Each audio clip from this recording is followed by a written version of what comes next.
রাস্তা বন্ধ করে লাগাতার কর্মসূচি পালন করায় তিতুমির কলেজের শিক্ষার্থীদের ওপর চরম ত্যক্ত বিরক্ত রাজধানীর উত্তর সিটির বাসিন্দারা। তারা বলছেন, হিতাহিত জ্ঞান সম্পন্ন কোনো স্বাভাবিক মানুষ এভাবে দিনের পর দিন দাবি আদায়ের জন্য রাস্তা বন্ধ করে রাখতে পারে না। এদিকে কলেজটির কয়েকজন শিক্ষক ও শিক্ষার্থী পরিচয় গোপন রেখে জানিয়েছেন, এই মুহূর্তে তিতুমিরকে বিশ্ববিদ্যালয় করার মতো কোনো বাস্তবতা নেই। শিক্ষার্থীদের সড়ক থেকে ওঠানোর উদ্যোগ নিতে আইনশৃঙ্খলা বাহিনীর প্রতি আহ্বান তাদের। শফিকুল ইসলামের রিপোর্টে দেখুন বিস্তারিত। বিশ্ববিদ্যালয় করার দাবিতে আন্দোলন করছেন শিক্ষার্থীরা। রাষ্ট্রীয় স্বীকৃতি আদায়ে আমরণ অনশনে বসা 3 শিক্ষার্থীর অবস্থা গুরুতর। 1968 সালে প্রতিষ্ঠিত হওয়া জিন্নাহ কলেজকে স্বাধীনতার পর সরকারি তিতুমির কলেজ নামকরণ করা হয়। প্রতিষ্ঠার পর থেকে এই কলেজে উচ্চ মাধ্যমিক পর্যন্ত পড়ানো হলেও 1998 থেকে চালু হয় অনার্স মাস্টার্স। তবে ঠিক এখন কি কারণে এই কলেজটিকে বিশ্ববিদ্যালয় করার প্রয়োজনীয়তা অনুভব করছে শিক্ষার্থীরা?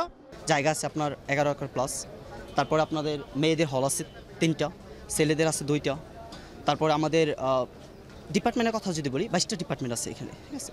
তারপর বাস আছে 9টা, ঠিক আছে। তাই আরও আদার্স এদিকে যে কার্যকলাপগুলো লাগে সবই আছে। সরকার যদি চায়, রাষ্ট্র যদি চায়, আমাদের এদিকে তারা কিছু জায়গা বাড়িয়ে দিলে তাহলে আমাদের বিশ্ববিদ্যালয় পুরোপুরি দামে একটা চলমান থাকে, ঠিক আছে। তো রাষ্ট্রের কাছে এটি আমাদের আবদার। এই যে ঢাকা নর্থ যেটা আছে, আপনি এখান থেকে যদি গুলশানে যান দেখবেন কতটা প্রাইভেট ইউনিভার্সিটি আছে, বাকি যে এরিয়াগুলো আছে সবগুলো একটা খোঁজ নিয়ে দেখেন, তাই না? এই যে নর্থ সিটির একটা ডিমান্ড আছে, যেখানে হচ্ছে একটা পাবলিক ইউনিভার্সিটি হওয়া দরকার, সেটা হচ্ছে এই তিতুমির ক্যাম্পাস সেটা ডিজার্ভ করে।